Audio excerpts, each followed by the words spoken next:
muchas gracias a todos por el interés. Sé que lo van a disfrutar, lo vamos a disfrutar. Entonces, luego de estas palabras introductorias, perdón, de la doctora Rossi, compiladora del libro, entonces las damas le cedemos la palabra al caballero primero. Entonces, el doctor Mo va a hacer su parte y bueno, ya habíamos quedado en unos 15, máximo 20 minutos. Yo le aviso, quizás le haga una seña si se está pasando el tiempo. Pero antes que nada quisiera felicitarlas a todas por el magnífico libro que han escrito. Desde el alma y desde las vivencias de sus trabajos de psicoanalistas en medio de una pandemia. La introducción no puede ser mejor.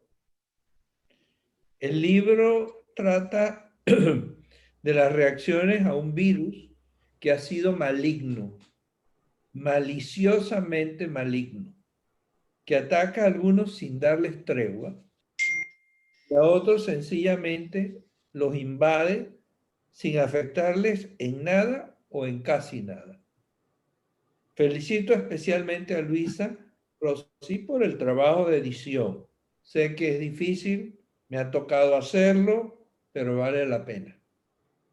El trabajo telemático es una paradoja que tenemos que aceptar, aunque nos cueste aceptarlo. Y como decía Nina Coulthard en su libro Cómo sobrevivir como psicoterapeuta, al finalizar nuestro entrenamiento, comillas, al finalizar nuestro entrenamiento, estamos muy claros de la práctica de la que carecemos y de lo poco que sabemos. Y así fue lo que experimentamos en esta pandemia. Y no sabíamos cómo manejarnos con los pacientes.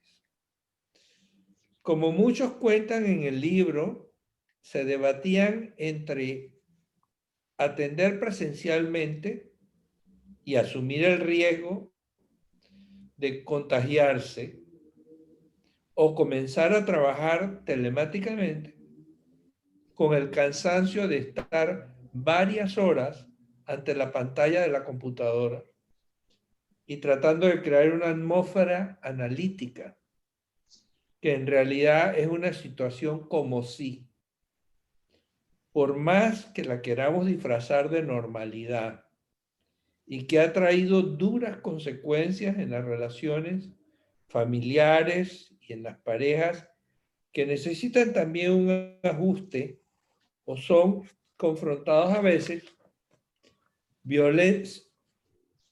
y se ven confrontados a veces violentamente, como señala Rosalba Bueno y Maite Sáenz en sus artículos.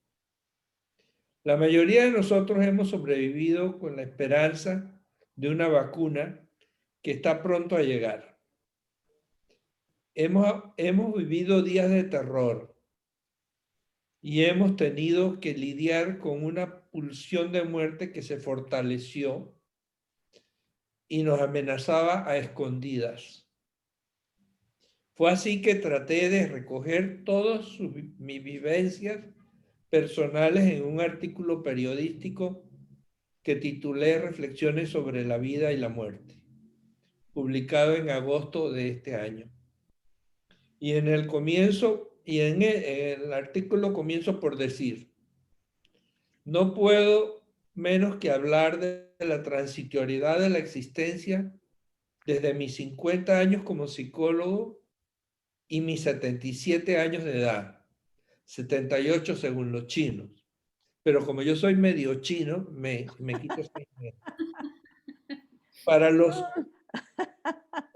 viviendo en el vértigo de una pandemia de proporciones mundiales. Pensé que no tenía que aportar al concepto de trabajo que vivíamos, dado que no había sentido cómo este transcurría de cumpleaños a cumpleaños, sin tiempo tampoco para añorar aquellos momentos felices y cómo fueron mi matrimonio, el nacimiento de mis 4 hijos, sus logros y luego mis nietos. Momentos de gozo con los nietos que Alicia Briceño describe con mucha ternura. Sin embargo, como escribió Marguerite Yourcenar en sus Memorias de Adriano, hablando como si estuviera hablando el emperador, de todos modos he llegado a la edad en que la vida para cualquier hombre es una derrota aceptada. Decir que mis días están contados no tiene sentido. Así fue siempre. Así es para todos. Pero la incertidumbre del lugar, de la hora y el modo nos impide distinguir con claridad ese fin hacia el cual avanzamos sin tregua. Me pareció extraordinaria la forma en que Marguerite Yourcenar explicaba esto. Estaba equivocado en mi apreciación. Había un elemento fundamental en esa sensación de permanencia y transitoriedad de la corriente de la vida. Esto es, el haber compartido las historias de vida de muchos pacientes. Y tal vez no fue solo compartir, sino vivir desde la intensidad de la relación terapéutica, los momentos más dulces, críticos y dolorosos de todos ellos. Creo que mis recuerdos se fueron volando porque he vivido muchas vidas, la mía y la de mis pacientes. Y esto me ha dado el espacio, utilizando el concepto de espacio potencial de Winnicott, para hacer el duelo por mi propia vida, que ya está en su tramo final. Con el tiempo y la minuciosidad que se requiere, y al mismo tiempo experimentar la melancolía consecuente. Pero como cita Aura Silvia Lorenzo en su escrito, debí echar mano de lo que restaba de mi capacidad de estar solo. De un Winnicott que ha sido guía importante en mi trabajo y en mis escritos. Digo que me dio la oportunidad. No, seguramente me negué la oportunidad. Esta grave situación de salud en que estamos inmersos nos invita también a practicar un ejercicio emocional, el pensar en la propia muerte. El COVID-19 nos invita al encuentro con la idea de la muerte con tranquilidad y sin amargura, con la paz y la serenidad de dejar este mundo con la conciencia plena de los momentos vividos y la seguridad de que las cosas permanecerán en el futuro en y para los otros, que nos sucederán en el camino. Por lo menos así me sentía y eso creía. Hasta que caímos en este pozo negro de la pandemia y nos quedamos atrapados en una cuarentena que nos tomó por asalto, inesperadamente, como en las películas de terror, encerrados en los miedos que despierta la posibilidad de enfermarnos y morir. Entonces sentí que mi vida había pasado demasiado rápido, como en los sueños, que transcurren en segundos. Pero tenía que reconocer que el sueño de mi vida lo había considerado largo y muy vívido. El tiempo de encierro me llevó a meditar, cosa difícil para mí, que siempre ando de un lado para otro, de un quehacer a otro, de una ciudad a otra, sin poner mucha atención a las transformaciones de los fenómenos de la naturaleza geográfica y humana. Recordé entonces una frase que leí de Isabel Allende, Ella en una entrevista decía, mientras más uno vive, más pierde. Vas perdiendo a tus padres primero, a la gente a tu alrededor, tus mascotas, los lugares y las propias facultades también. No se puede vivir con temor, porque te hace imaginar lo que todavía no ha pasado y se sufre el doble. Resulta imperativo citar a algunos literatos que expresan mejor estos terribles momentos que vivimos de incertidumbre y de tristeza. Ernesto Sábato describe, comillas, un misterioso acontecimiento se produce en esos momentos. Anochece y todo es diferente. Los árboles, los bancos, los jubilados que encienden alguna fogata con hojas secas, la sirena de un barco en la dársena del sur, el distante eco de la ciudad. Es hora en que todo entra en una existencia más profunda y enigmática. Cierro comillas. Por algún tiempo sentí esa profundidad inquietante y quedé sumido en ella, hasta que pude recobrar el aliento y empecé a pensar en mí. Pensé que estaba vivo, que tenía tareas que hacer y que me entusiasmaban. Eché mano a la filosofía como forma de vida, la filosofía como un ejercicio espiritual, una transformación interna que nos conduce a superar el yo parcial e instintivo para elevarnos a un yo cósmico. La filosofía sigue siendo, siguiendo a Platón, la expresión que nos enseña a aprender a morir, que quiere decir aprender a vivir. Como los días de encierro, el paso del tiempo se hizo más lento. Y de pronto estaba citando pacientes el día que no les correspondía. De pronto se me ocurría que mañana los volvería a ver, pero en mi ensimismamiento no despertaba el hecho de que el día siguiente era domingo. O le daba cita a un paciente cuando ya había fijado a otra persona en ese espacio. Al principio me pareció extraño y hasta risible, pero cuando sucedió varias veces me pareció trágico, porque estaba haciendo conciencia de que todos los días eran iguales. De manera que un lunes y un domingo no eran diferentes. El sentido del tiempo del calendario se me escapaba de las manos y luego me di cuenta de que no había tomado vacaciones, que había trabajado sin parar en medio de la tormenta perfecta en que estábamos viviendo. Pero si no he estado trabajando tanto, me respondía a mí mismo. Pero igualmente no había tomado aquellas vacaciones reales y programadas que habíamos organizado con tanto entusiasmo. La memoria comenzó a fallar y los nombres y pasajes de libros que conocía casi de memoria se empecinaron en quedarse en el archivo. Me sentí muy frágil y muy indefenso. Parecía que no podía hacer nada para calmarme y pensando un tanto en mi estado mental, recordé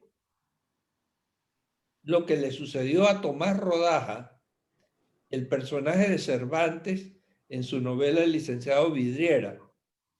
Tomás, quien tomó un filtro de amor que lo aturdió, luego de varios meses se despertó con todos los sentidos turbados y terminó pensando que era de vidrio y que siendo de vidrio, materia sutil y delicada, obraba por ella el alma con más prontitud y eficacia, y no por el cuerpo pesado y terrestre. Volví a reír y el encerramiento se me empezó a hacer cada vez más ligero. El COVID-19 no es un filtro de amor como el que tomó el pobre de Tomás, sino un veneno que atenta alevosamente contra la vida y afecta su funcionamiento. Pero lo que me produjo un aturdimiento inicial progresivamente se dio y comencé a ver la realidad de otra manera. Primero de lejos y luego con una cualidad tan prístina y definida que me recordó una frase de Carl Jung que decía: uno no alcanza la iluminación fantaseando sobre la luz, sino haciendo conciencia de la oscuridad. Lo que no se hace consciente se manifiesta en nuestra vida como destino. Hablo de una transformación sutil que experimenté y que me cuesta describir con palabras, pero que seguramente tiene que ver con la exacerbación de los sentidos determinada por el encierro. Debo confesar que no sentí miedo, ni angustia, ni pánico, más bien tristeza. Me molestaba enormemente que no me permitieran moverme con la libertad que acostumbraba. No me refiero que asistiera regularmente a muchos lugares distintos e inusuales, porque más bien evito los eventos sociales. Pero quería observar y palpar el ritmo de una ciudad transformada. ¿Será que todo volverá a ser como antes? Me preguntaba. Hay autores que piensan que volveremos a ser como antes y otros que viviremos en lo que se ha dado en llamar una nueva normalidad.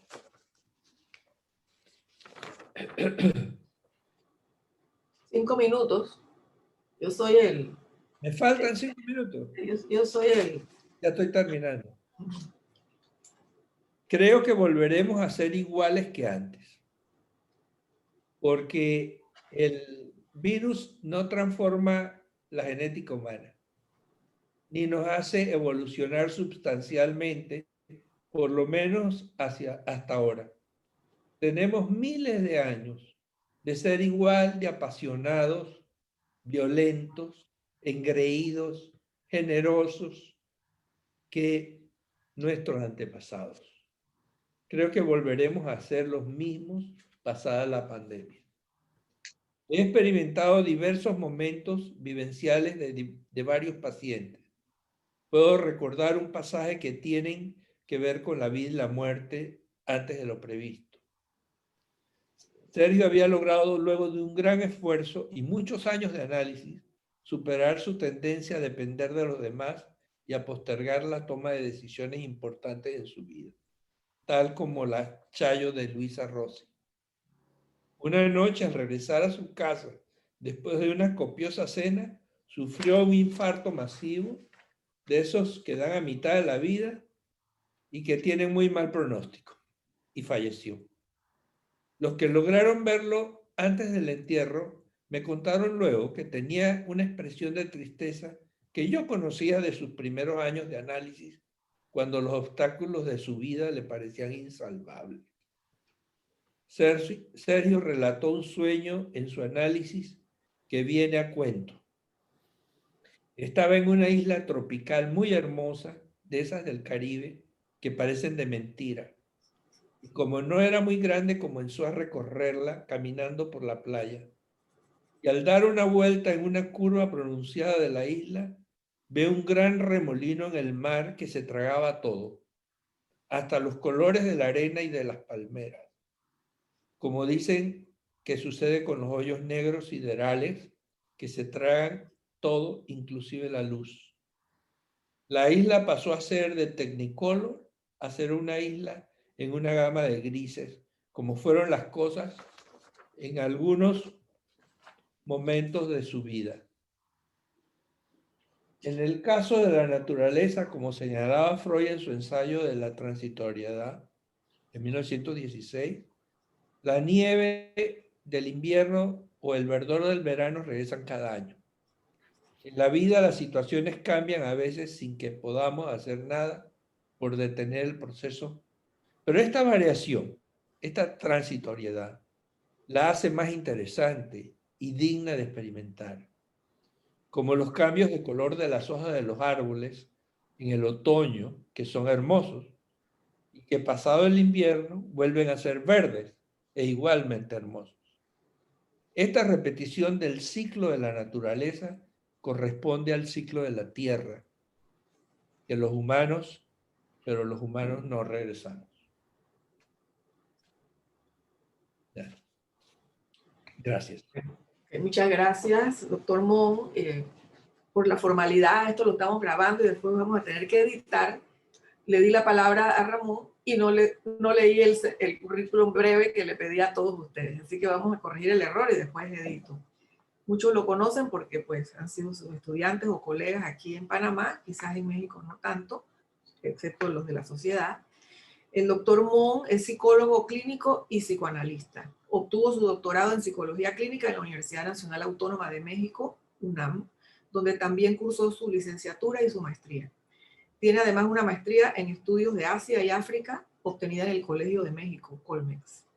Es miembro de la Sociedad Psicoanalítica de México, SPM, Parque México, de la International Psychoanalytical Association, de la American Psychoanalytical Association, APSA, de la China American Psychoanalytic Alliance, CAPA, y tesorero adjunto de FEPAL, miembro honorario de la Asociación Psicoanalítica de Panamá y del Instituto Catalán Donald Winnicott.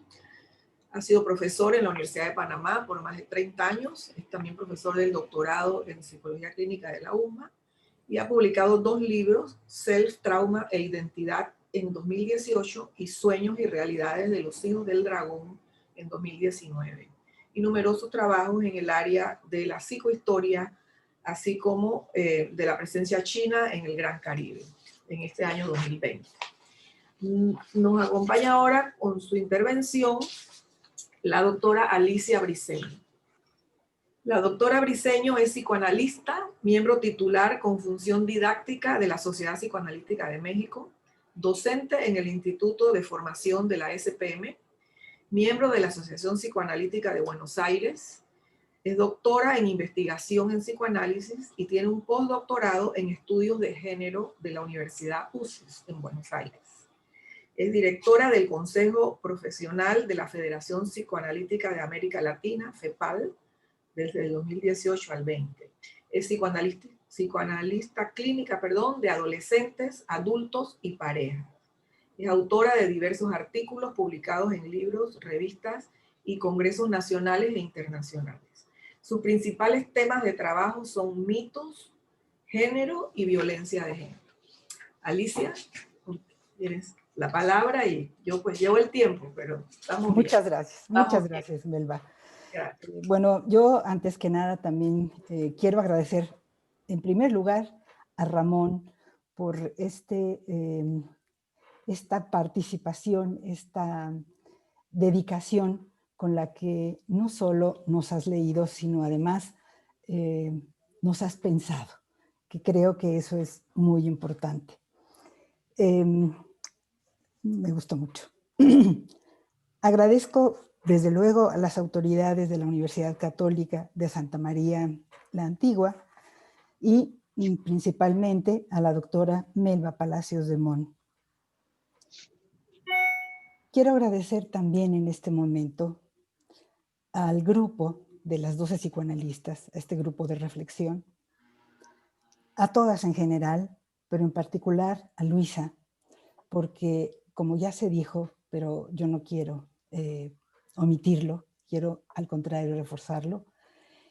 Ella nos tuvo el cuidado, el cariño, la paciencia, el acompañamiento para que este libro pudiera ver la luz. Y la ve con mucho gusto y con mucho cariño de parte de todos nosotros, de todas nosotras, pero de todos nosotros también. Creo que este es un momento en el que escribir nos salva la vida. Escribir en un tiempo donde estamos totalmente alejados, con muy pocos estímulos externos, en donde todas las comunicaciones se dan a través de la computadora o el teléfono, principalmente el teléfono celular, en donde toda esta posibilidad de encontrarnos con el otro para restablecer los vínculos o establecer nuevos vínculos, está permeado permanentemente por todo lo digital. Algunos consideran que en algunos trabajos el Internet, la tecnología ha llegado para quedarse. El home office será el trabajo será la forma de trabajo general en los espacios. No lo sé, no tengo idea. Lo que sí sé en este momento es que gracias a estos medios podemos entrar en contacto con el otro, podemos recibir a nuestros pacientes y podemos ver a nuestros familiares, a nuestros amigos, a nuestros conocidos. En este momento, decía, en donde escribir nuestras experiencias, todas estas de la pandemia y las que pueden venir atrás, es una forma de exorcizar nuestros monstruos, como les llama Daniela Morábito en otro de los textos. Estoy tratando de recuperar algunos de los textos que hasta ahora nos han mencionado, con la intención, desde luego, de invitarlos a que lo lean, a que lo disfruten como nosotros pudimos hacerlo. Este fue un trabajo de acompañamiento, decía, pero de cariño también, en donde están, por ejemplo, el trabajo de Sara Rodríguez, donde las amigas son las que nos pueden salvar la vida, y es cierto. Y digo salvar la vida, aunque no se exprese totalmente, porque finalmente eso es lo que sucede. Es esta posibilidad de estar acompañada por los otros y estar con los otros en los que confiamos. Elaboramos entonces nuestro dolor y podemos pensar también sobre las múltiples incertidumbres que día a día han venido surgiendo y van a seguir seguramente surgiendo. Cuando escribimos el libro, bueno, me detengo un segundo porque yo pertenezco a la comisión directiva de FEPAL anterior, y sería una traslapación el que yo dijera que estoy en la comisión directiva. Cuando escribieron el libro, pues yo era la directora de comisión, pero actualmente está la nueva comisión directiva, en donde está el doctor Ramón Mon. Aclarado este punto, que era algo que me hacía ruido, sigo con esta disquisición. No se acaban las incertidumbres. Las incertidumbres van a seguir, y van a seguir durante un tiempo largo. No sabemos en realidad qué es lo que va a suceder. Creo que hay que acostumbrarnos a vivir con ella. Como yo cito en el capítulo, una de las cosas más difíciles para mí, exactamente como Ramón comentaba, nosotros también estábamos planeando el inicio de unas vacaciones que empezarían el 2 de abril.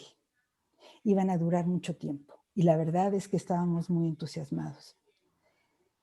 Sin embargo, se fueron acabando, ¿no? Se fueron acercando. Nosotros iniciamos nuestro confinamiento el 15 de marzo. Y desde entonces estamos guardados en casa, mi marido y yo, tratando de comunicarnos con la familia por este medio.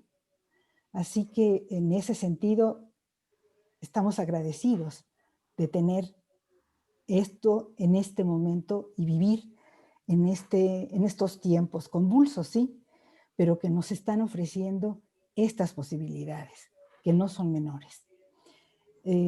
Pensar que si nosotros hubiéramos tenido que pasar el COVID, por decir algo, hace 50 años, no me imagino, eh, no me imagino el lío que sería, ¿no? Realmente, sí, nos hubiéramos quedado dormidos en nuestra casa, en nuestro capullo. Afortunadamente, no es así. Y creo que dentro de todos los enojos que todos tenemos con la pandemia, también tenemos que reconocer y recuperar que nos ha permitido, lo digo a título personal, me ha permitido detenerme, me ha obligado a detenerme en mi siempre, todos los que me conocen saben que voy de un lugar a otro y hago una cosa y hago otra. Mis intereses no se desaparecieron. He encontrado otras maneras de poderlos canalizar, pero la realidad es que también nos ha ayudado a detenernos, a pensar. Lo digo por mí, pero también es la misma situación con todos aquellos con los que hablo, amigos, alumnos, incluso con los pacientes, que el encontrarnos en esta situación nos ha podido llevar a reflexionar. A mí me llevó a reflexionar acerca de los nietos, como señalaba Ramón.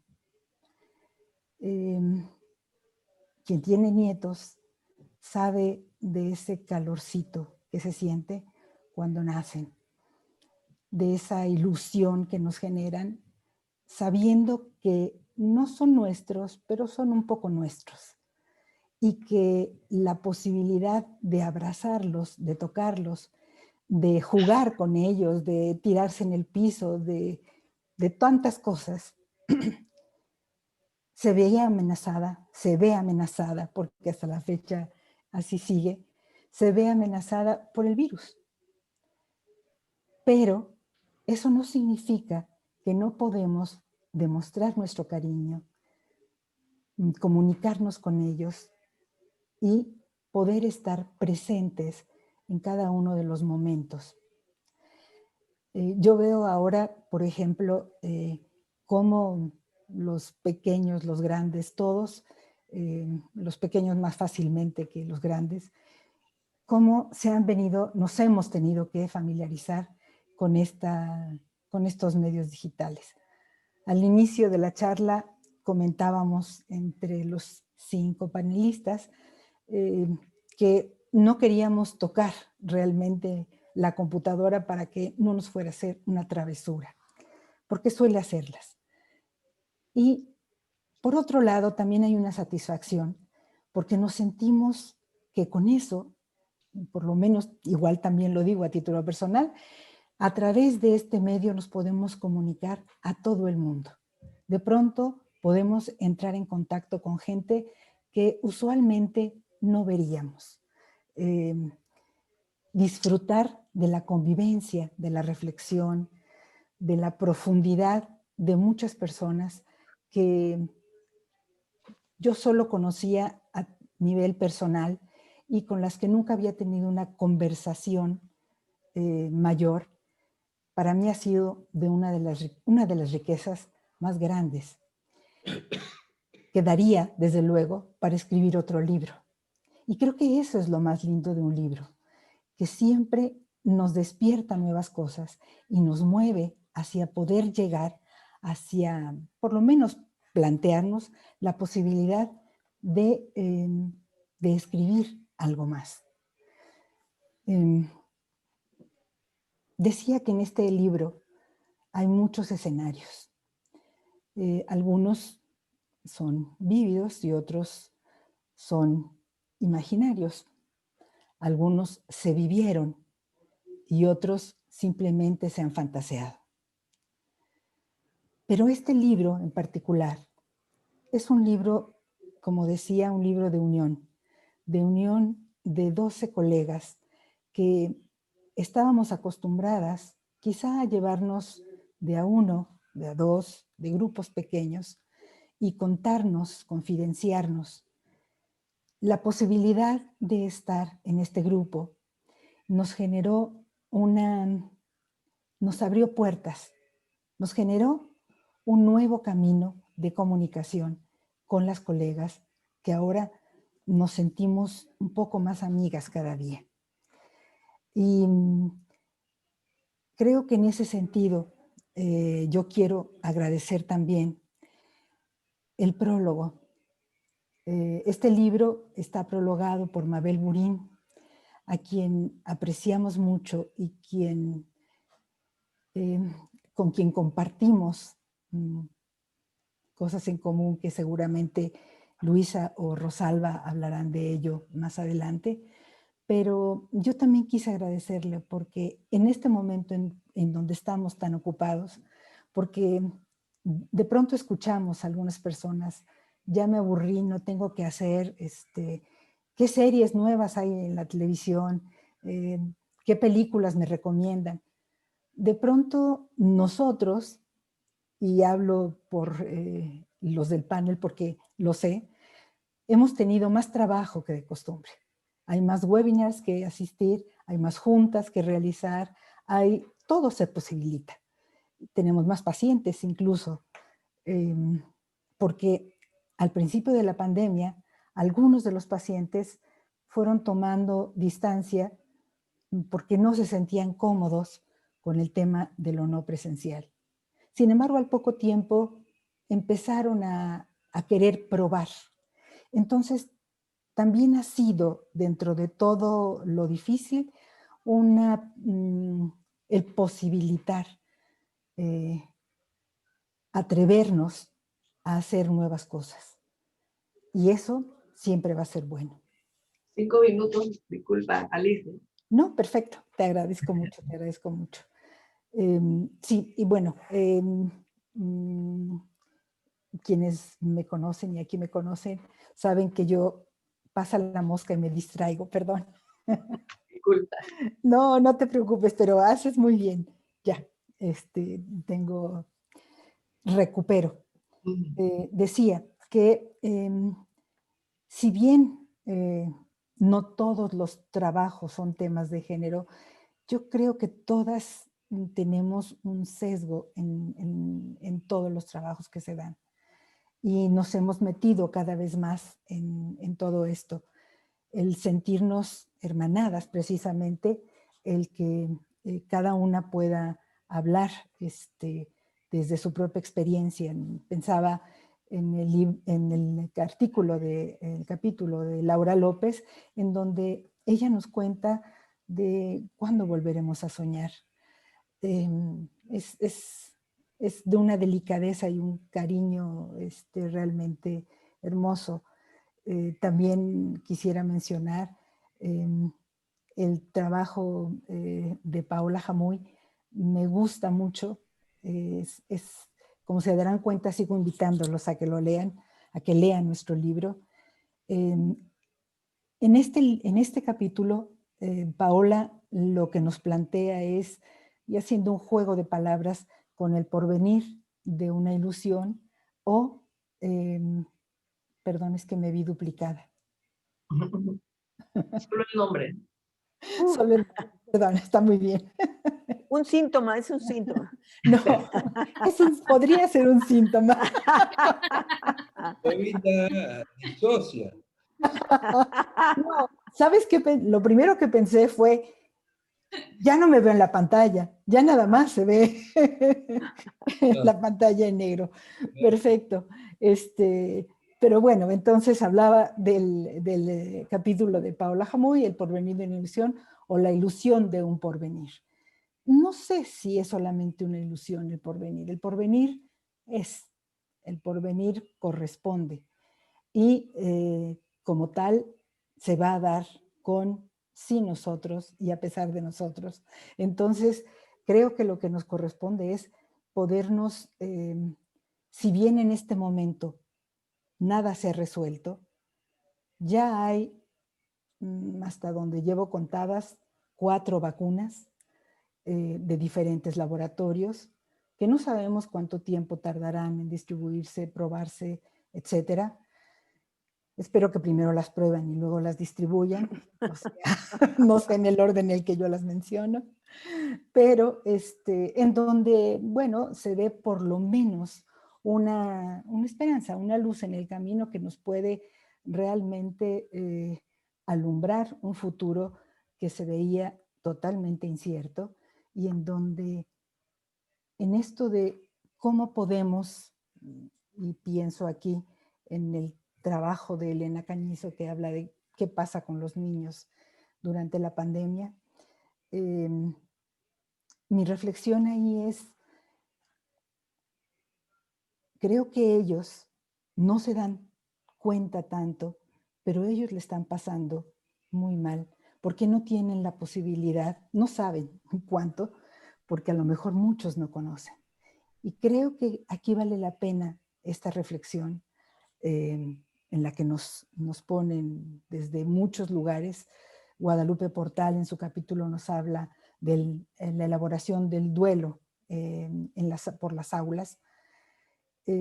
Más grandes quizá extrañan los salones.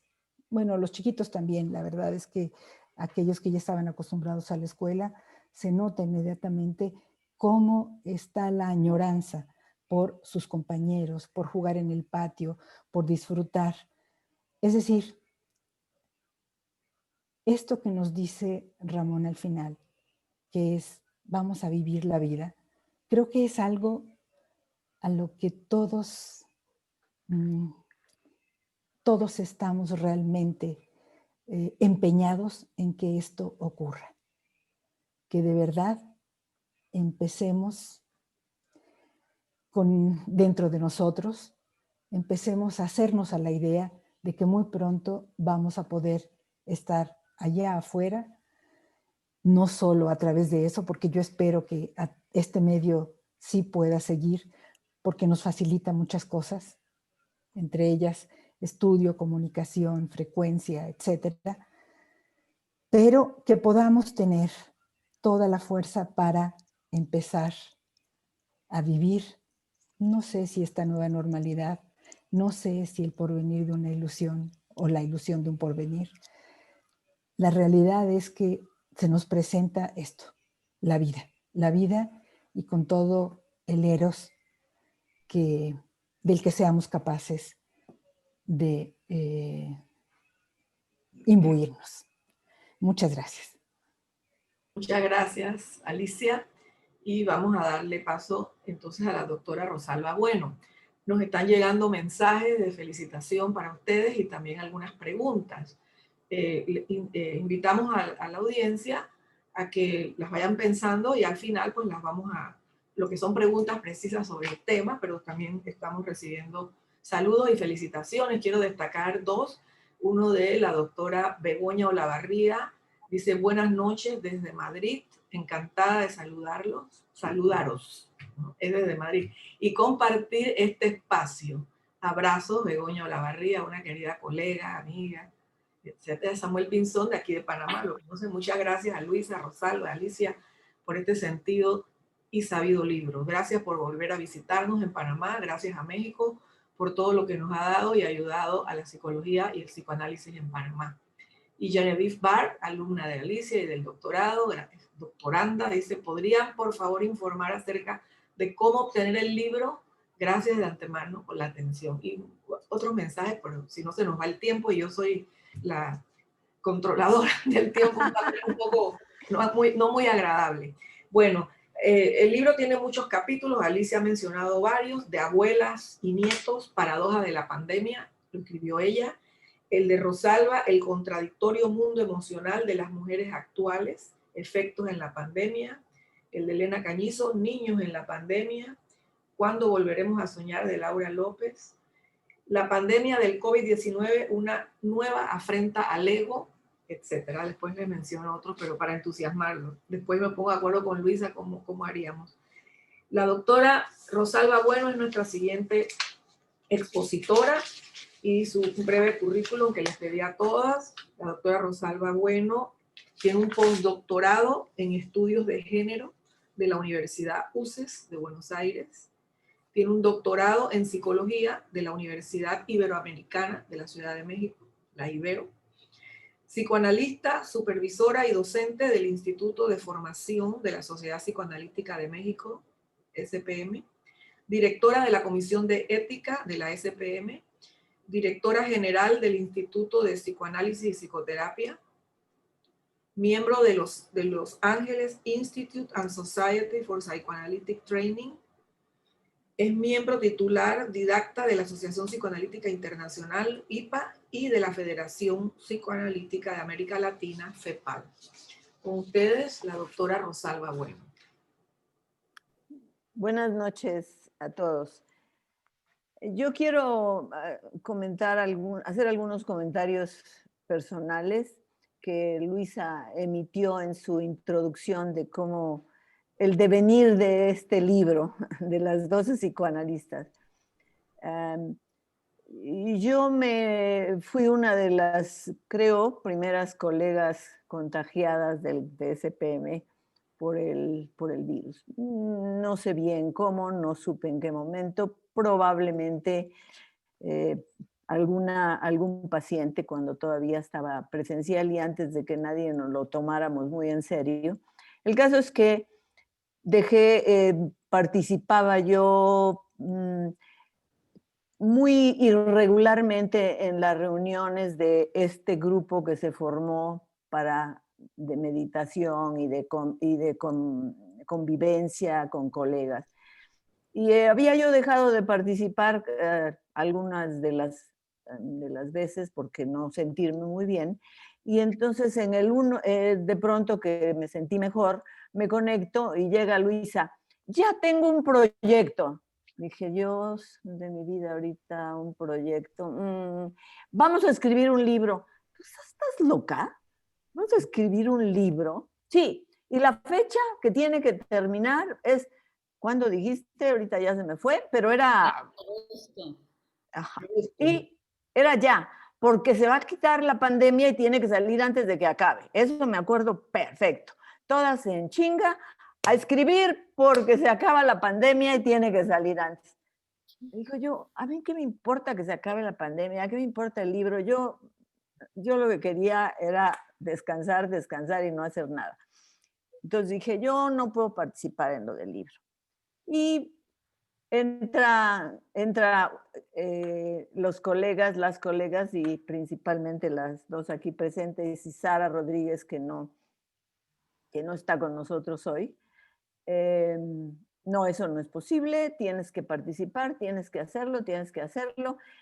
Y me sentí, bueno, que quería yo, me dijo Luisa, escribe lo que se te dé la gana. Lo que se te dé la gana, a alguien le va a interesar. Me acuerdo de la frase perfecta. Dije yo, ok, de lo que se me dé la gana. Entonces dije, pero sentarme frente a la computadora a escribir, no. Entonces, manipulada Luisa al Sara, y Sara me habla, ya tenemos todo resuelto, tú me vas a dictar lo que quieres decir y yo lo voy a escribir y luego te lo envío para que tu secretaria lo pase a máquina y lo podemos tener.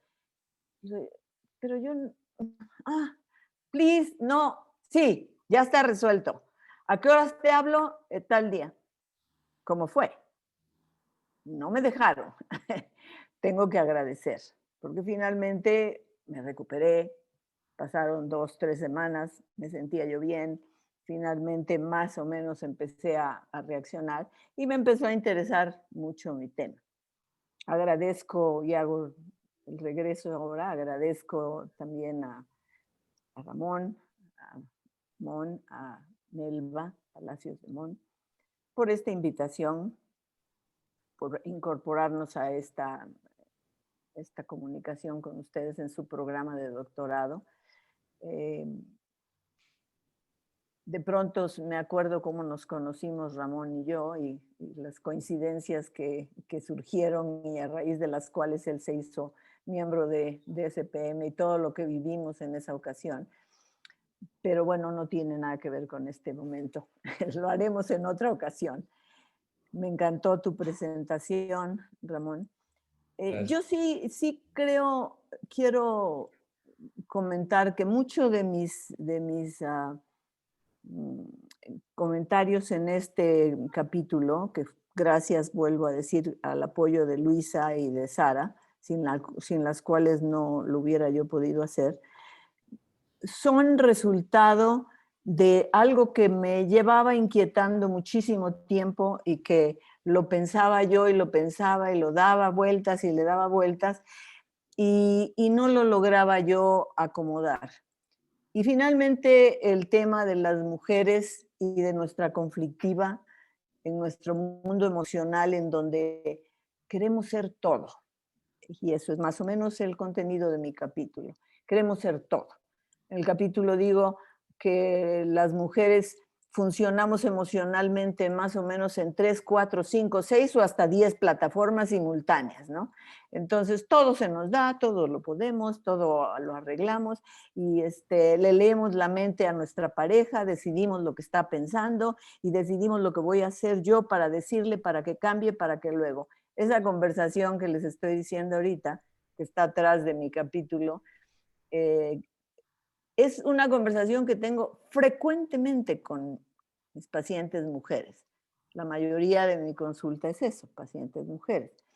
Y todas, no todas, la gran mayoría con problemas de conflictos con su pareja, porque él no es todo lo que ellas quieren. Y además, con toda una serie de lucubraciones acerca de por qué es él como es. Yo soy una firme creyente de que hay diferencias entre hombres y mujeres. Son muy pocas. Las diferentes genéticas, biológicas, neurológicas, son pocas. Pero esas pocas, en las mujeres, están sumamente influidas en un porcentaje muy alto de mujeres por las hormonas y por todo el condicionamiento y todo el aparato de nuestro ambiente que nos condiciona, o sea, creo en lo biológico y creo en lo ambiental. Y lo hago el énfasis porque es una discusión que he tenido con Mabel Buni muchas veces. Ella mantiene una postura de el ambiente nos condiciona. Yo creo que el ambiente nos condiciona en gran parte porque nos dejamos condicionar, porque entramos en esa y lo aceptamos como algo que nos acomoda, porque finalmente de todas maneras tenemos en nuestra cabeza la idea de que yo voy a hacer que las cosas sean diferentes. Y obviamente después de que estás en una pareja por tiempo y te das cuenta que no puedes hacer que las cosas sean como tú quieres que sean, empiezan los conflictos y los problemas.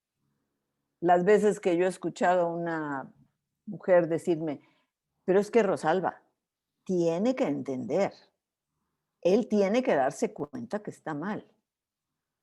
Siempre le digo lo mismo, él no tiene que hacer nada que no se le dé su chingada gana hacer. Y aunque tú creas y lo quieras convencer y le quieras hacer ver que eso está mal y que no debe hacerlo, él va a hacer lo que quiera. No puede ser. No, es que no puede ser. Yo lo voy a tener que convencer. ¿Cuánto tiempo llevas convenciéndolo? No, bueno, está así desde que nos conocimos y ya llevamos casados unos 10 años. Ajá, ¿y cómo te ha ido con el tema del convencimiento? No, pues no logro, pero tiene que entender. Esto que les estoy diciendo no lo estoy inventando, no es un guión de una película.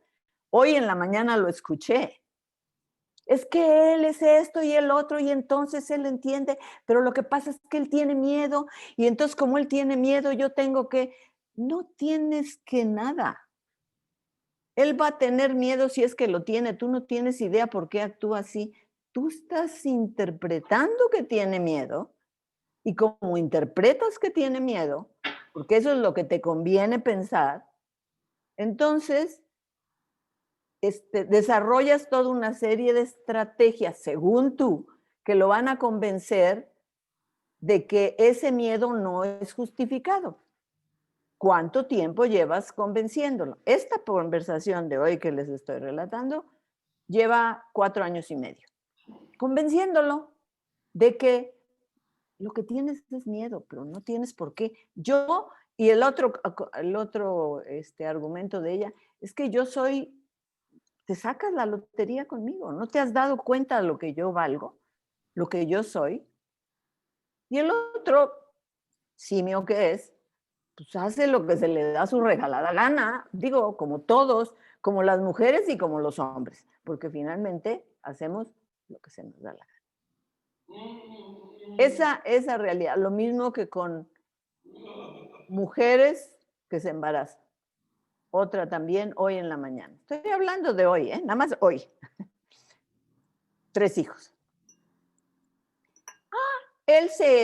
Yo tenía planeado mi viaje y me iba yo a ir de un buen puente porque están divorciados finalmente después de tiempo. Entonces, pero él se enfermó y entonces se enfermó y no puede llevarse a los niños. No puede ser, no puede ser. No puede ser que... Entonces, ¿cómo? Entonces, ¿yo qué hago? Pues te tocó la chamba, mi reina, tú eres la mamá de 3 niños, ¿no? Están contigo. Tú eres la que tiene la supervisión de ellos y el control de ellos y viven contigo. Legalmente tú los controlas, no él, tú. Entonces te tocó. No. Pues ¿cómo? No es justo. ¿Qué es lo que no es justo? No, pues, ¿cómo? Y entonces yo me chingo. Sí, mi reina. Tienes 3 hijos que viven contigo y la cual eres tú responsable por ellos, legal y emocionalmente. Pues sí. No, mejor me voy a ir. Pero a ver, Rosalba, fíjense, dame una fórmula para que yo no me sienta culpable porque me quiero ir, pero me siento muy culpable de dejarlos solos.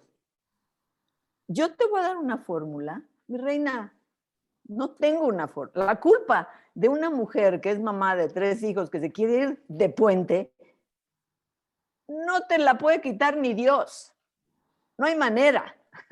No hay manera. Sí, ya mira, ya pensé, tienes toda la razón, porque ya pensé que él es un cabrón, porque se está enfermando. A lo mejor ni es cierto, lo está haciendo a propósito para que yo no me vaya. Porque él ha hecho, pero de todas maneras me siento culpable. No, Rosalba, me tienes que quitar la culpa, porque yo me quiero ir. Me dije, ¿qué crees? Hago magia de vez en cuando, pero la culpa de una mamá de 3 niños pequeños, estoy hablando, la mayor tiene 7 años y ella tiene uno de 2. No te la quita nadie, solo tú. Entonces, ¿qué me recomiendas? No, mi reina, ¿yo? ¿Qué te voy a recomendar? Tú quieres que yo mágicamente te quite la culpa. Pero pues, esa dificultad que luego tenemos las mujeres en concedernos un momento egoísta, es que me siento muy egoísta, si hay algo que las mujeres no podemos tolerar es sentirnos egoístas. Eso está prohibido, como mamás, no podemos ser egoístas. Es el insulto peor. Después de eso que nos digan, pues que estamos muy monetizadas y que lo único que nos interesa es el dinero, horrendo insulto. Pero esa dificultad en el tema de la pandemia se convierte todavía, y en las mujeres que además de ser profesionistas, además de ser mamás y están divorciadas, es una situación de mucha dificultad, porque además ahora tienen que ser maestras en casa, porque tienen a los niños chiquitos. Se conecta a nivel maternal, el otro se conecta a nivel tercero de kinder y la otra se conecta a nivel primero de primaria. Y entonces anda y al mismo tiempo está tomando llamadas porque es abogado, y entonces está tomando llamadas y está contestando y está haciendo. Y al mismo tiempo, pues sí, claramente, obviamente, se quiere ir de vacaciones. Entonces, él le había prometido quedarse. Todas esas dificultades y conflictos que de todas maneras se presentan, pero que se pueden resolver más fácilmente cuando no había esta época de pandemia, porque no tenías que ocuparte de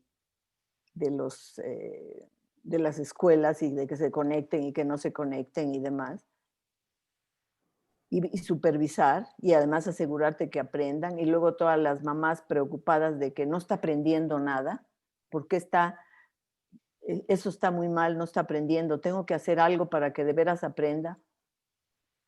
Lo que no está aprendiendo, y yo creo que es lo más importante lo que dijo Alicia, se están perdiendo de ese aprendizaje de convivencia que socializa a los niños, ¿no? Que eso es lo más esencial para los niños pequeños, ¿no? En este proceso de la maternal, de kinder y de primaria. Es la socialización el proceso.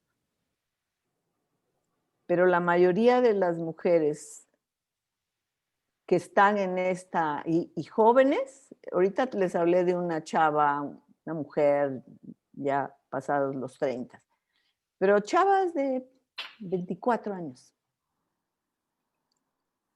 ¿Cómo le voy a hacer para conseguir novio, Rosalba? Porque esta pandemia no se puede. ¿Cómo le hago para conseguir novio? 5 minutos, Rosalba. ¿Cómo? Yo pensé que iba a hablar 5 y mira ya. No. A veces cuando agarro el micrófono me voy. ¿Cómo le hago para conseguir novio? Esto también hoy en la mañana. Sí, ¿cómo le hago para conseguir novio? Porque mira, Rosalba, tengo 24 años, ¿eh? Tengo 24. Ok. No, sí, ya. No, sí, ya. Yo ya tengo que tener. Dice, bueno, mis amigas están empezando a casar. Otras les están dando el anillo. Pero yo si ni novio tengo, ¿cuál? No, estoy muy mal, estoy muy atrasada. Y en la pandemia, ¿cómo le voy a hacer? A ver, Rosalba, dime, ¿cómo le voy a hacer? Estas son las más jovenzonas. Las mayores están más deprimidas. ¿Cómo le vas a hacer para conseguir un novio? Le dije, mira, yo no sé cómo le vas a hacer, pero sí sé, porque otra chava de tu edad consiguió novio ahorita con la pandemia. ¿Cómo le hizo, Rosalba? No tengo la menor idea, pero sí sé que se puede. O sea, que si tú quieres, no sé, y esto es real. 2 chavas consiguieron novio ahorita en la pandemia, el novio ideal. No sé si será o no será, pero el novio ideal. Y otras 2 se están clavando el puñal porque no consiguen a nadie. ¿Y qué van a hacer? Porque ya tienen 24 años. Y estoy hablando de chavas entre 23 y 24 años. Esa es la madurísima edad de 24 años. Entonces, es muy, muy interesante toda esta situación de los temas de novio, de las parejas de hombre-mujer y cómo unas le hacen énfasis, estoy hablando de las chavas jóvenes, pero yo quiero ser independiente, quiero tener mi vida, yo no quiero ser como mis papás o como mi mamá que depende que ta. Pero ya consiguió un novio y entonces dice, híjole, Rosalba, yo no sé, ¿tú crees que le podemos bajar a las sesiones? Porque creo que ya estoy muy bien, ya consiguió novio. Sí, antes me estaba diciendo que ella quería ser una profesionista independiente y que quería ser ella y entonces no querer depender de los hombres y que tenga verdad. Ya consiguió un novio. Ya la hormona se le empezó a cruzar y a empezar y entonces ya, ahora, Rosalba, ¿no podríamos disminuir una sesión, tú crees? Porque fíjate que me quiero ir de fin de año, me quiero ir con mi novio a bla. Pues vamos a platicar sobre el tema, a ver qué es lo que realmente quieres hacer. En fin, todas estas conductas que yo realmente creo que sí son muy subjetivamente femeninas y esa necesidad que tenemos las mujeres de no ser egoístas, de no ser monetizadas, de vernos muy generosas, de ser brutalmente empáticas y de acompañar a nuestra pareja pase lo que pase, sea lo que sea, en estos momentos, y sobre todo en estos momentos de pandemia, nos está poniendo a todas en una gran cantidad de, desgastar una gran cantidad de energía y de nuestra dedicación hacia los terceros, que es una de las hipótesis de que las mujeres somos en función de terceros. Lean mi capítulo para que lean sobre eso. En fin, es uno de los momentos más críticos y yo creo que muchas de las mujeres empiezan a deprimirse por estar brutalmente desgastadas, agotadas, y de veras extenuadas, exhaustas de estar haciendo, además de todo lo que hacemos siempre, además ahora son maestras. Entonces, es una situación que, como dicen, será o no será, cambiará, regresaremos a ser los mismos. Yo creo que los seres humanos, como tú dices, Ramón, yo concuerdo contigo, yo creo que después de que se nos pase el trauma y lo elaboremos, vamos a regresar a nuestras malas costumbres y buenas costumbres. Muy bien, gracias por escucharme. Gracias, Rosalba. El capítulo de Rosalba se llama El contradictorio, el contradictorio mundo emocional de las mujeres. Justo se me fue aquí lo tengo abierto. Sí. El contradictorio mundo emocional de las mujeres actuales. Efectos en la pandemia de la COVID-19. Muy bien, seguimos recibiendo algunos mensajes. La doctora Porras, Ana Elena, una querida amiga, es historiadora. Dice, felicitaciones por la publicación de este libro y por su presentación esta noche. Sus reflexiones y sentimientos permiten comprendernos mejor a nosotros mismos y a los demás al mirarnos en ustedes como nuestro espejo en el escenario aterrador de la pandemia. Y pregunta si es el ambiente o la cultura la que nos condiciona a las mujeres. Ahí se los dejo para luego las preguntas, las respuestas al final.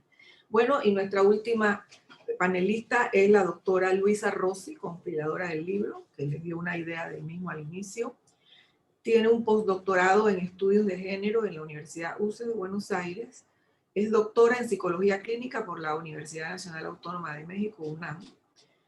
Es psicoanalista, miembro titular didacta de la Sociedad Psicoanalítica de México, SPM, directora de la Comisión de Enseñanza y Programa Científico de la SPM, supervisora y docente del Instituto de Formación de la Sociedad Psicoanalítica de México y directora académica del Instituto de Psicoanálisis y Psicoterapia. Es miembro titular didacta de la Asociación Psicoanalítica Internacional, la IPA, y de la Federación Psicoanalítica de América Latina, FEPAL, y ejerce la práctica privada, como todas ellas. Muy bien, entonces Luisa, tienes la palabra, yo llevo el tiempo para comentar tu artículo. Tu artículo es Las voces de la pandemia. Bueno, yo lo voy a hacer de una manera un poco más tradicional, que es leer pedazos del artículo que escribí para darnos una idea general de qué se trata y dejar otra parte a la imaginación y a la voluntad de querer leer el libro. Inicio. Los psicoanalistas, contrario a lo que hicimos hace 11 años con la epidemia de influenza, nos enfrentamos casi de inmediato a un no planeado cambio de consultorio. Hasta donde sé, pocos analistas pudieron hablar con todos sus analizandos para explicarles personalmente que desde la próxima sesión el trabajo sería en línea. Me parece que no dimos muchas explicaciones. Era un hecho. Simplemente sería la nueva forma de llevar las sesiones. Lo comunicamos al estilo de cada uno, siempre con la idea clara de que sobre la marcha serían analizadas las fantasías al respecto y era un hecho real y contundente el permanecer en casa. La negación no tenía cabida.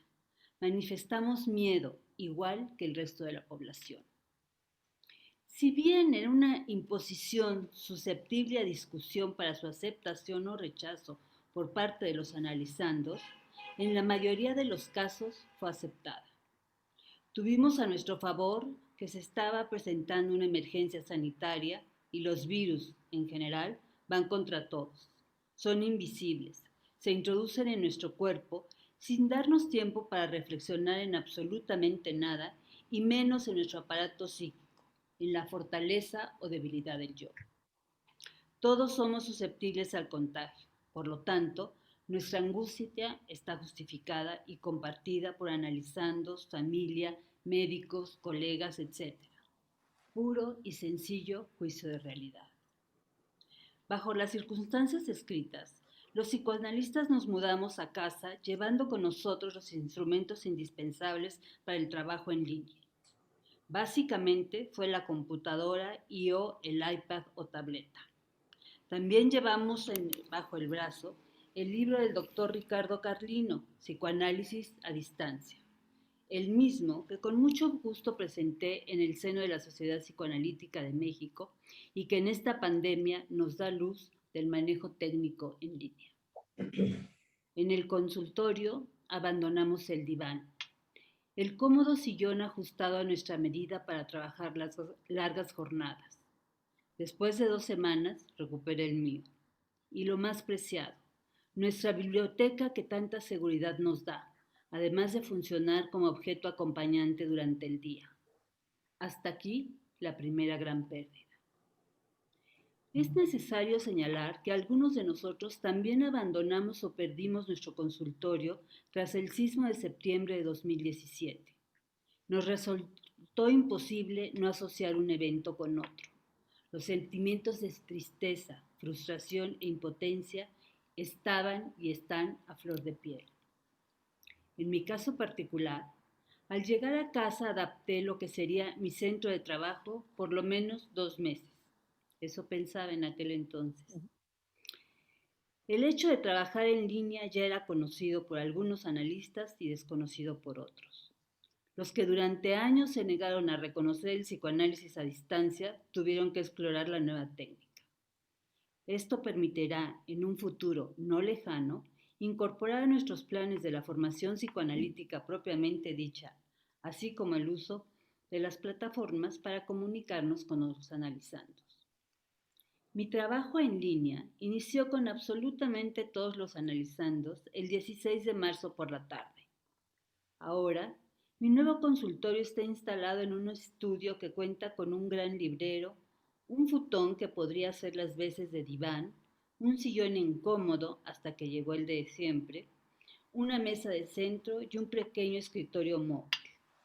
Le sobra una televisión empotrada en el librero y unos cuantos cojines. Algunos analizandos pensaron que estábamos en el consultorio original porque el librero, que si bien no se parece en nada, tiene libros y les permite asociar. Cabe decir que se trata de un espacio agradable que en 2017, después del sismo, hizo las veces del consultorio con una analizanda terminal que no podía subir escaleras y le resultaba más cómodo venir a casa. Por lo tanto, no me resultó tan extraño acomodarme en el espacio que hoy, de manera cotidiana, llamo mi consultorio. En ningún momento encontré demasiada oposición al cambio. Solo 3 analizandos no se sumaron a la aventura en línea. A los pocos días experimenté un cansancio poco común y pronto varios colegas expresaron lo mismo. Notamos que hablábamos mucho durante la sesión y la escucha analítica era diferente. Ahora iniciamos la sesión con un saludo distinto, es decir, la pregunta inicial del analizando es, ¿cómo estás? A lo que aún respondo, bien, gracias, seguido de, ¿y tú? Diálogo poco común en el consultorio. Sin duda, la dupla analítica necesita en estos momentos confirmar que ambos estamos sanos y así se entiende. Al preguntarlo, se condensan todas las interrogantes. Actualmente trato de decir, ¿cómo vas? Este cambio, aparentemente insignificante, me permite darle continuidad a lo ya dicho, a lo que se repite, a lo nuevo, al material en general. Doy entrada a la palabra, a los sonidos que de ella emanan. Intento que asocien libremente para mantener las reglas básicas del psicoanálisis y trabajo con la fantasía como siempre. Otro factor importante que no pasó desapercibido fue la duración de las sesiones. Todos, absolutamente todos los analizandos, por primera vez en más de mis 40 años de trabajo clínico, llamaron a su hora asignada, ni un minuto antes ni un minuto después. Mi fantasía fue que cronometraban el tiempo como jueces olímpicos en una competencia de 400 metros de nado libre. Hasta ese momento me percaté que en el consultorio, en el de siempre, se pierden minutos de trabajo clínico. Entre que despedimos a un analizando y aparece el otro, el siguiente, aunque esté en la sala de espera, esos minutos que me servían para estirar las piernas, por llamarlo de alguna manera, se perdieron y mi trabajo se volvió un continuo. Mi cansancio estaba más que justificado. Lo comenté con colegas y también tenían la misma sensación.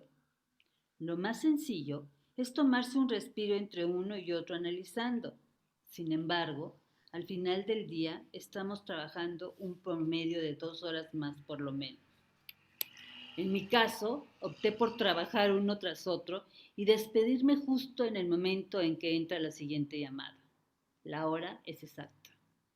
Otros colegas han comentado ser ellos los que hacen la llamada o piden a los analizandos que llamen unos minutos después de la hora. No obstante, la mayoría estamos de corrido. Tal vez fue el primer inicio de que nos enfrentábamos a una situación traumática. Empezar a elaborarla implicó hablar de ella infinidad de veces, todas las que fuera necesario. El confinamiento nos jugaba la primera, segunda o tercera mala pasada, a saber. Poco tiempo después aparecería la frustración y enojo por no ver a nuestros padres, hijos, nietos, hermanos, amigos. Lo virtual ayudó, pero todos necesitábamos tocar al otro, sentir su piel, su calor, su amor. En muchas personas el sentimiento de soledad aumentó. En la medida que la mayoría de los analizandos estaban recostados en el diván, optaron por hacer llamadas telefónicas sin usar ningún tipo de cámara, argumentando que nunca me veían en el consultorio. Los que estaban sentados también pudieron elegir hablar con o sin cámara. Hoy día solo 2 continúan en FaceTime. Con el paso de los días, las semanas, los meses, las interrupciones las tomamos con naturalidad y nos sirven para confirmar que ambos sabemos de qué tema estamos hablando y por ende, si nos encontrábamos atentos al material. La pregunta común del analizando suele ser, ¿en qué estábamos? Y con frecuencia hay que interpretar la fantasía de si ponemos atención o aprovechamos para realizar 2 o 3 actividades simultáneas. Al verbalizarlo aparece un largo, no, ¿cómo crees? Lo que me llevó a explorar qué hacen durante la hora de sesión. Algunos pacientes han dicho que barren, cocinan, limpian, quitan hojas secas de las plantas de su casa o jardín, comen algo, acarician a la mascota, lavan platos, etc. Juegan a la casita, como lo expresó una analizanda. Esto nos permite interpretar y explorar con mayor facilidad la regresión a etapas infantiles. El confinamiento ayuda a romper las resistencias. El material que surge es sumamente rico en contenidos y recuerdos, sobre todo de enfermedades graves propias de la infancia, como hepatitis, fracturas, varicela, paperas, anginas, episodios asmáticos, sarampión, viruela, etc., cuya narración y o recuerdo no habían surgido y ahora aparecen dependiendo de la edad actual. Los cuidados o descuidos maternos aparecen con bastante claridad. Muchos son recuerdos encubridores. En la transferencia, la presencia de la madre cuidadora está proyectada abiertamente en la ciberanalista quien hoy cuida en línea. Ante tanta actividad secundaria a la hora de sesión, les recordé que era conveniente estar en un lugar tranquilo que les permitiera hablar, pensar, sentir. Las mujeres no presentaron mayor problema. Los varones se deslizaron a sus automóviles, oficinas vacías, azoteas, parques, vestidores, lo que encontraron. Sin embargo, todos a lo largo de casi 2 meses encontraron un lugar propio, lo que sin duda les permite abrir su espacio mental, volver a lo privado. Después de esta parte, empecé a escribir por semana. Introduje una viñeta de un caso clínico que pudiera ejemplificar lo que yo estaba interpretando, tanto de la historia de la paciente como de la pandemia, como la relación transferencial. Me voy a saltar el caso porque si no ya les cuento todo el artículo y no tiene mayor chiste. Pero sin embargo sí quiero mencionar que yo puse mucha atención en todos los aspectos sociales que estaban a nuestro alrededor y que estaban teniendo una gran influencia directamente en los pacientes, porque eran mensajes sumamente contradictorios que venían por parte de las autoridades y esto dificultaba muchas veces el entendimiento de la vida cotidiana. Les voy a narrar un pedazo muy chiquito de la 6ª semana.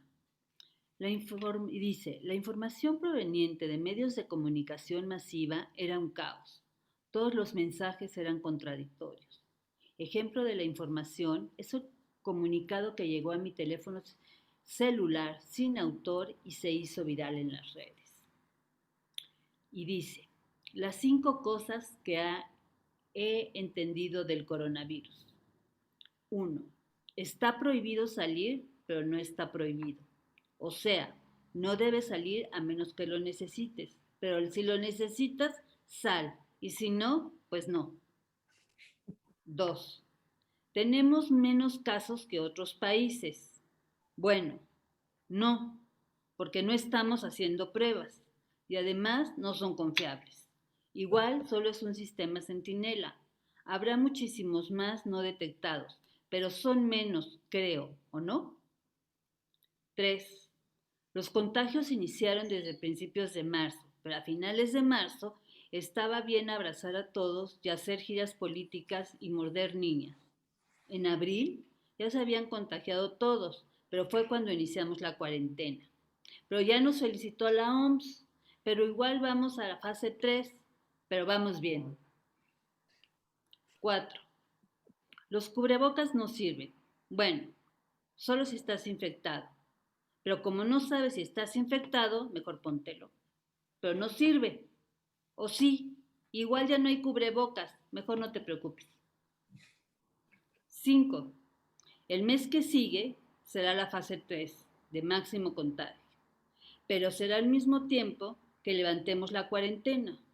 Pero igual la cuarentena no evitará que lleguemos a la fase 3, o sea, no sirve. Pero no. Pero después les decimos cuando la levantemos, ¿o no? Depende. Bajo estos enunciados totalmente ciertos, la confusión no solo era de los analizandos, también de los analistas y de la población en general.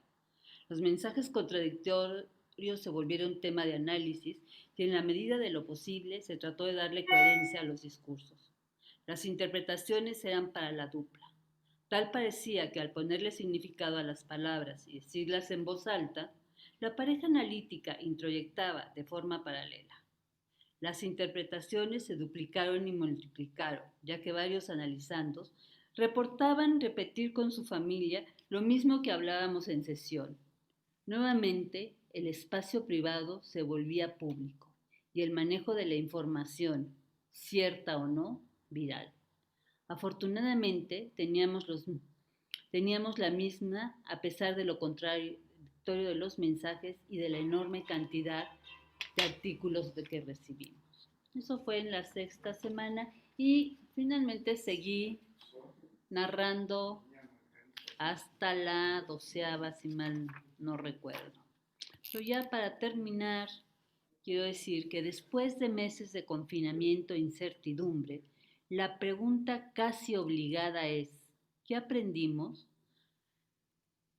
Bueno, este artículo yo lo inicié con algo que no he mencionado, que fue un artículo que yo escribí en 2011 sobre la influenza, que antecede un poco a esta pandemia. Y ahí había yo relatado algunas cosas que consideré que habíamos aprendido y que resultó con esta pandemia que no habíamos aprendido nada. Entonces ahora agrego a lo anterior, a sentir y pensar en equilibrio. Si yo me cuido, te cuido. La forma de ayudar hoy día es quedarse en casa. A estar agradecidos con todas las personas que hacen algo por nosotros, que brindan su ayuda. A trabajar en el ciberespacio, en la teleterapia, como nos acomode llamarla. El psicoanálisis nunca se limita a los consultorios. Hay mucho trabajo que hacer fuera de nuestros espacios, en hospitales, comunidades, en el país. Aprendimos que el tiempo es un factor determinante en la vida de cualquier ser humano. Implica un viaje hacia atrás y un viaje al futuro. Esperemos que el futuro sea mejor, mucho mejor de lo que encontró el tripulante de la máquina del tiempo. Es esencial aprender a ser tolerantes ante la impaciencia que producen las crisis. Aprendimos a ver lo que sí tenemos. Aprendimos que lo peor de la pandemia es la pobreza de la población, el hambre, el desequilibrio físico y emocional. Los niños en las casas hacen piñatas del coronavirus y a través del Zoom las rompen con sus compañeros de colegio. Es una forma de expresar la agresión. Inventaron el juego de el corona y lo juegan en familia. Es igual al de las traes, salvo que ahora tocan a su familia gritando, ¿tienes corona? Reconfirmamos que el psicoanálisis sigue presente en el devenir de nuestros días. La lista puede ser interminable y aumentar diariamente una oración o una frase. Cierro pensando que faltan muchos meses para escribir una historia completa de la pandemia. En México continúa una línea ascendente de casos de contagio y el número de decesos aumenta considerablemente. Después de reflexionar sobre el tema, hoy llamaría a nuestro trabajo psicoanálisis a dos voces, a pesar de que los pacientes nos siguen trayendo 1, 2, 3 y 4 voces al mismo tiempo en su sesión terapéutica. Gracias. Muchas gracias, Luisa. No te tuve que avisar porque acabaste justito en el tiempo que habíamos hablado. Y te salté algunas Ah, cosas. exacto. Entonces, bueno, algunos otros temas del libro, dice, el de Luisa es Las voces de la pandemia, el de Sara Rodríguez, Amigas en las buenas y no tan buenas, ¿no? Amigas en las buenas y no tan buenas. Y la verdad que tienen unos títulos muy, muy sugestivos, todos los artículos, y bueno, creo que pues va a quedar mucha motivación para leer, ¿no? El libro, vamos a después organizarnos cómo traerlo. Tenemos algunos otros mensajes. El primer mensaje que recibimos es una doctoranda, alumna de Luisa, Felipe Hernández, que dice un saludo para todos y un placer participar de este panel. Y quiero que les diga a Aura Lorenzo, que es del grupo, ¿no? Buenas tardes y gracias por la invitación, soy Aura Lorenzo. Bueno, no he visto más preguntas, excepto la de la doctora Porras, si era el ambiente, la cultura que nos condiciona a las mujeres. Creo que tenemos todavía unos 15 minutos del tiempo establecido, que eran 2 horas, de 7 a 9 o de 6 a 8 en México. No sé si alguien quiere preguntar, puede usar el chat. Tuvimos en un momento 60 participantes en el webinar. Y no sé si alguno quiere preguntar algo directo, pues lo pueden hacer por el chat, o los panelistas quieren dar un mensaje final. Ramón, Alicia, Rosalba, en el mismo orden, digo yo, Luisa. Bueno, yo no tendría que dar un mensaje especial, creo que solo me queda dar las gracias a todos los participantes. Creo que es un éxito tener tantos participantes, más en épocas de pandemia, justamente porque tenemos muchos webinars, muchas conferencias, mucho trabajo, es jueves y tener un auditorio de 70 es para agradecerlo. Sería todo lo que tengo que decir para terminar con mi participación. Bueno, muy bien. José Ramón. Bueno, yo lo que les recomendaría a todos es que lo lean, porque yo lo disfruté mucho. Hay algunos que se me hicieron un poco más difícil. El artículo de Moravito, de repente como que no lo podía seguir. Entonces echaba para atrás. Pero todos los demás los leí con calma. Yo leo muy rápido. Y Melba dice que, ¿cómo ya lo leíste? Digo, sí, ya lo terminé. Pero esto sí se lo recomiendo a todos porque es muy ilustrativo. Yo le dije a Luisa que estaba haciendo su tarea porque había leído todos los artículos y hacía anotaciones de cada artículo. Que cuando me preguntaste cómo hacíamos el panel, ¿no? Y bueno, un poco formal e informal, ¿no? Porque pues estimular un poco a que lean el libro 12 psicoanalistas conversando sobre el COVID-19 y tanto Rosalba desde la vivencia también, ¿no? De al principio. Me gustó mucho esa parte que señalabas de los mensajes contradictorios, porque acá también se dio, ¿no? Aquí hubo una fuerte presión y crítica porque cuando tuvimos muchos meses confinados y cuando empezaron a abrir, primero abrieron los casinos y todavía no se podía ir a la playa, ¿no? Entonces, hubo mucha reacción de la población, en fin, ¿no? Y sí, aquí la colega Venus Illueca de Tulipano, colega psicóloga, dice, más que mensaje, reflexión por un material novedoso, por ser un tema que aún no entendemos tan fácil. Gracias, gracias. Es cierto, estamos todavía tratando de entenderlo. Así que creo que esas voces de la pandemia pues, es importante. No sé, Alicia. Sí, cómo no. Gracias, Melba.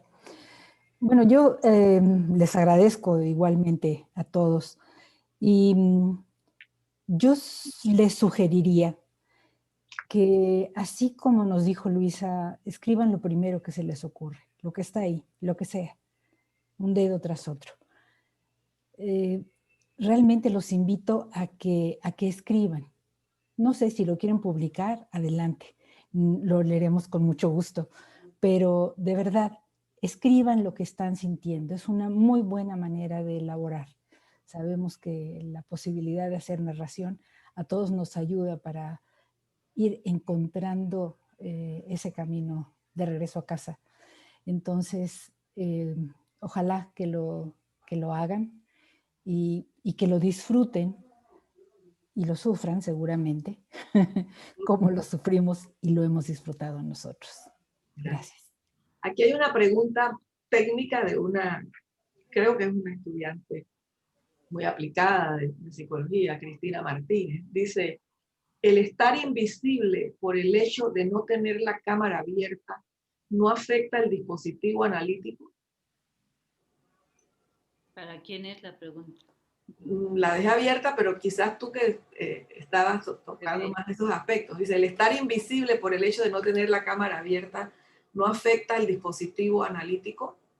No, yo creo que es algo que se tiene que trabajar en caso de que cause algún problema. Como yo mencionaba, la mayoría de mis pacientes están en diván.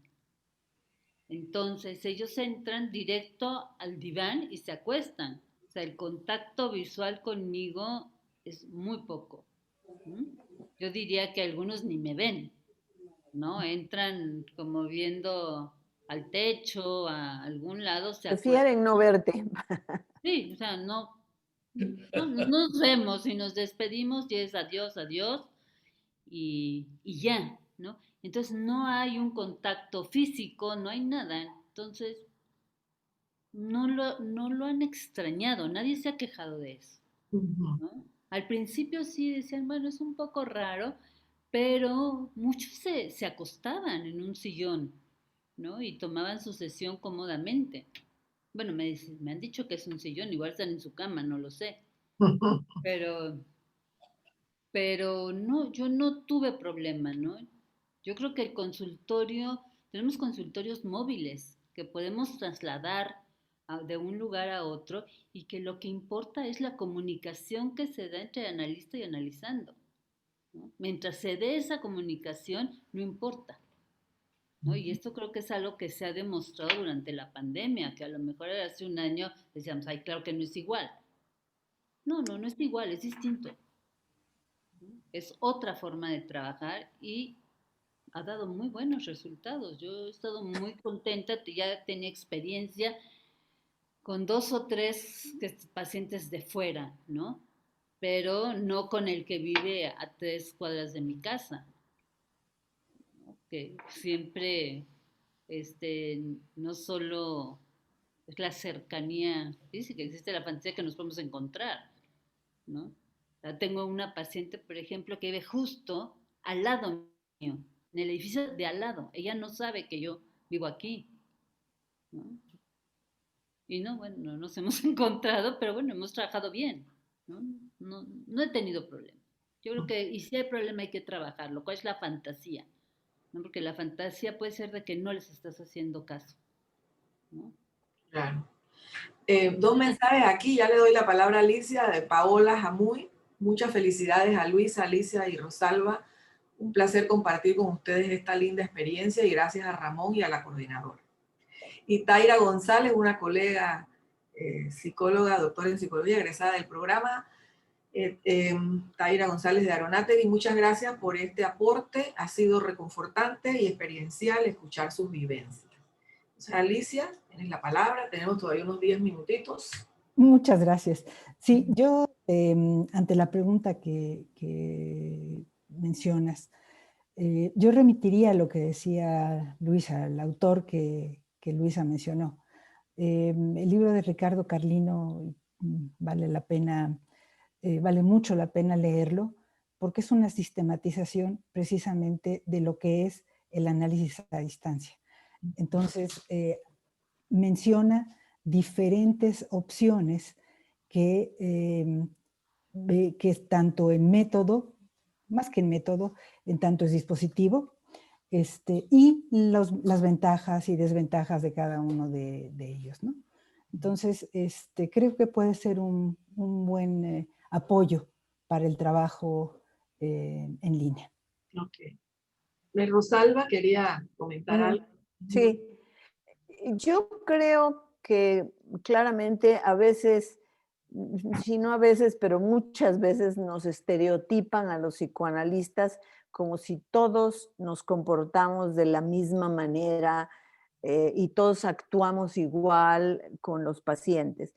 La realidad es que cuando empezamos a aprender, pues estamos un poco acartonados todos y somos medio tiesas y decimos lo que pensamos que tenemos que decir, pero prontamente progresamos hacia nuestro estilo y nuestra manera de hablar. Ninguno de nosotros, ni de nosotras tres que estamos aquí, estoy segura que trabajamos de la misma forma.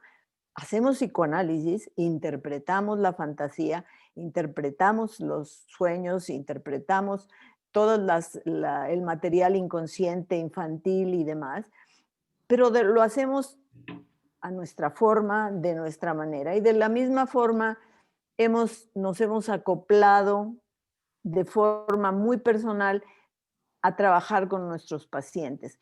Creo que depende mucho de la psicoanalista en este momento, el psicoanalista,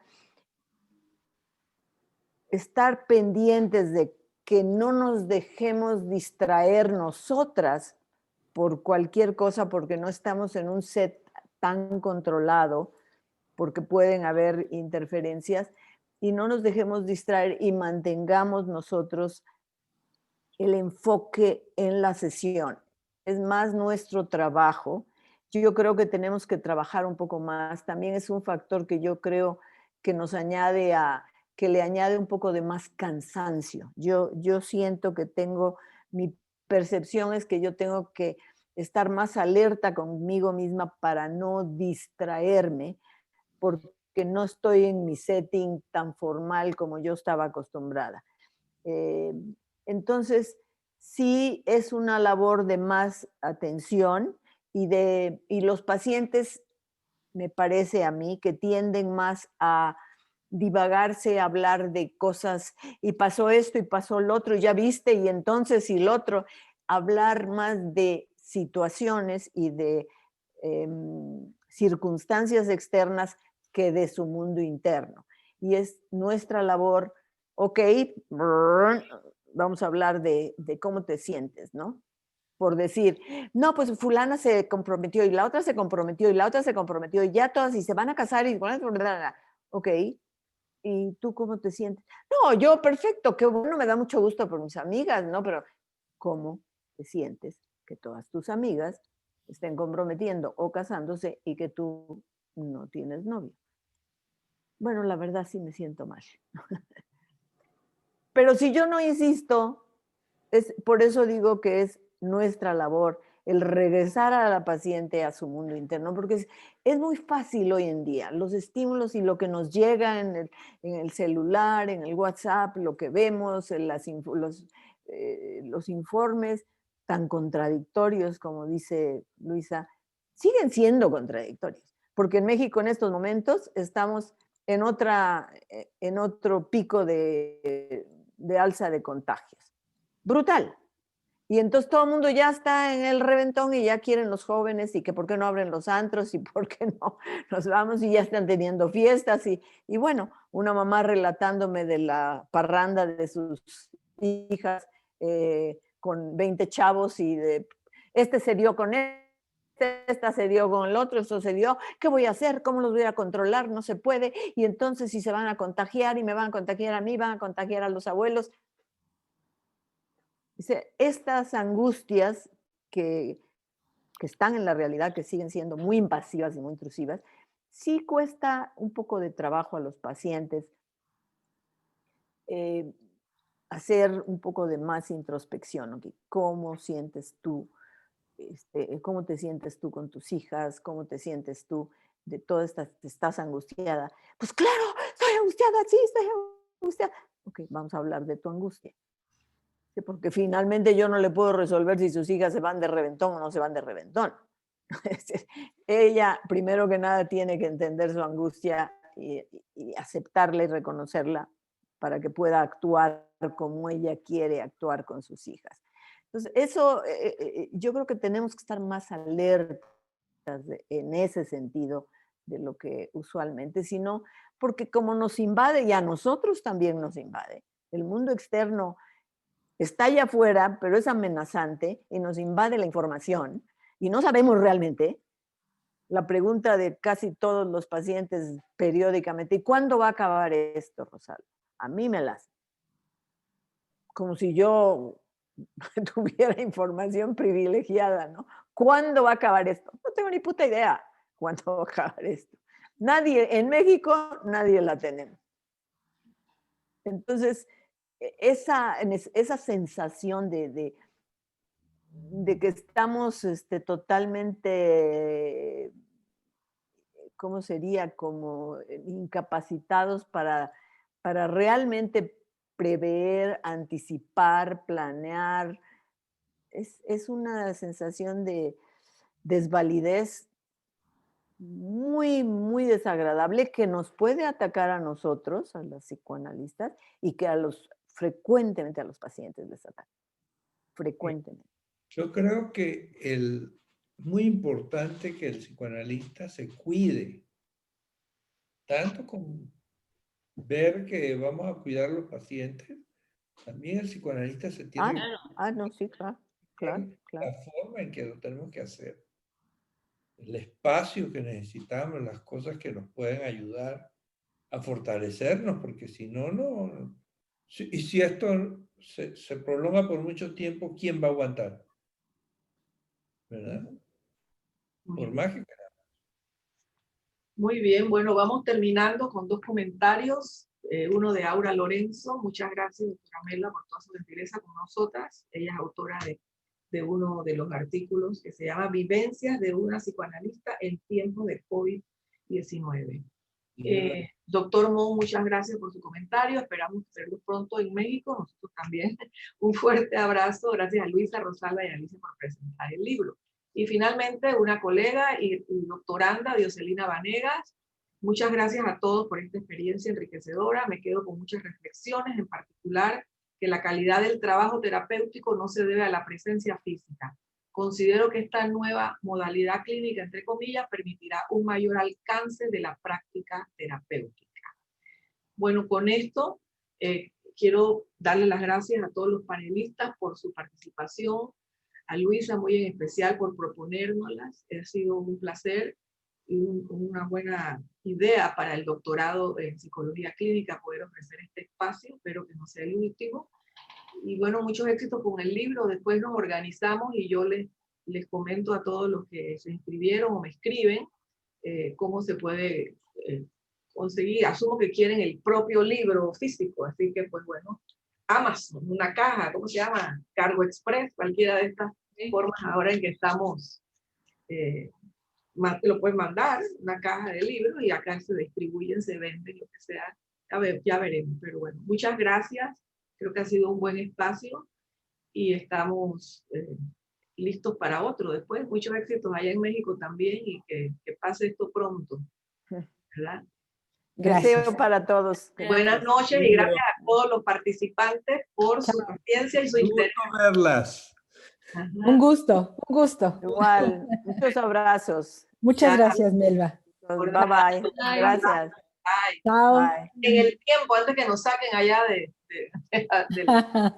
Ah, ya nos salimos del este, ¿ya? Sí, nos salimos, salir y ya estamos justo en el tiempo. Llegaron otros mensajes más aquí, pero creo que ya no tenemos. Sara Rodríguez, muchas felicidades, mucho tiempo de leer. Pero bueno, ya estamos sobre el tiempo. Son las 9 en Panamá, las 8 allá en México. Sí, las 8 en punto aquí en México. Así que en punto, como dice Luisa, cronométricamente, como la Olimpiada. Ajá, muy bien. Chao, entonces. Bueno, Bye, bye. buenas noches. Gracias a Besos, abrazos a todos. Besos. Chao. Bye. Chao, Bye. chao. Bye.